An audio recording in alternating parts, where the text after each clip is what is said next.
Pilu anak tunggu ibu pulang, ibu tunggal tewas kecelakaan baru antar anak sekolah.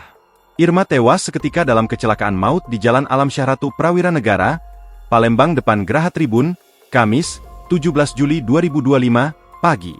Korban tewas usai sepeda motornya terlibat kecelakaan dengan sebuah truk yang melintas di lokasi kejadian. Terungkap, Irma adalah seorang ibu tunggal yang memiliki 4 orang anak. Ia tinggal di Jalan Tanjung Rawo, Gang Bilal, RT 55 Kecamatan Ilir Barat 1. Keluarga korban sudah berdatangan ke kamar jenazah Rumah Sakit Umum Muhammad Hoesin. Anak dan saudara-saudara korban tak kuasa menangis mengetahui anggota keluarganya menjadi korban laka lantas. Menurut Elis, adik almarhumah mengatakan, sebelum kejadian korban mengantar anak perempuannya yang baru duduk di bangku SMPN 18 Palembang. Habis ngantar anaknya yang bungsu sekolah di SMPN 18, ujar Elis saat dijumpai. Elis mengetahui kalau kakaknya mengalami kecelakaan setelah diberitahu oleh suaminya yang pada saat itu melintas di lokasi, namun belum mengetahui siapa yang menjadi korbannya karena tubuh tertutup terpal. Suami saya pulang dan cerita ada kecelakaan terus. Salah satu anaknya juga bilang kok ibu belum pulang habis antar adik sekolah. Jadi kami datang ke lokasi untuk memastikan. Ternyata melihat kunci motornya benar itu punya kakak saya, tuturnya. Elis mengungkapkan firasat kurang enak muncul dari anak bungsu korban yang diantar sekolah. Tadi anaknya cerita kalau pas pergi diantar oleh korban ada perasaan tidak enak. Kemarin juga waktu di pengajian biasanya almarhumah ini ceria, tapi kemarin banyaklah diam.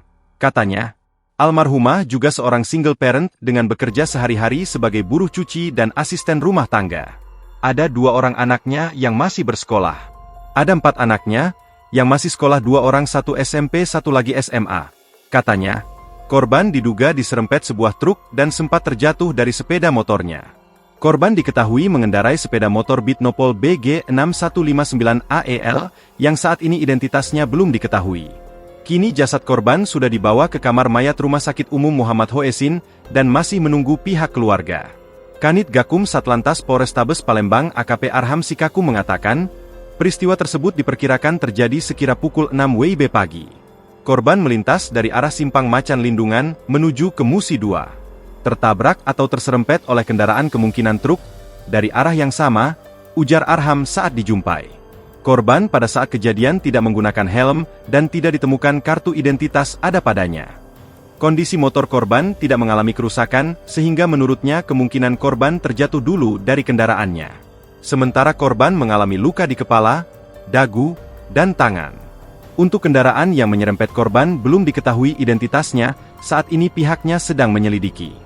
Download Tribun X sekarang, menghadirkan lokal menjadi Indonesia.